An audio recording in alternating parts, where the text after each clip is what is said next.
Hello everyone and welcome back to our YouTube channel. In this video, I'm going to show you how to fix Chipotle app not working.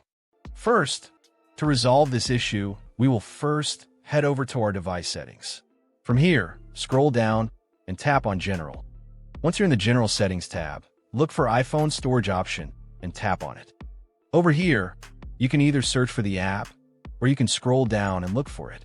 Then tap on the app. On the next screen, you need to tap on the Offload app option. A confirmation pop-up will come up. Now tap on the Offload app option here. It'll take a bit for processing, and then a reinstall button will show up. Simply tap on it to reinstall the app. This should resolve the issue, but if it doesn't, then you need to check if the app is running an older version. Head over to App Store. From here, double tap on this search icon in the bottom right corner, and then search for the app. Once the app comes up in the search result, and if you see this update button right next to the app, simply tap on it to make sure you're running the latest version of the app.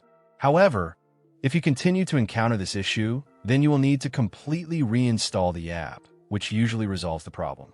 Head over to this screen the way we did before, and over here, tap on the Delete App option here to uninstall the app from your device. A confirmation pop-up will come up.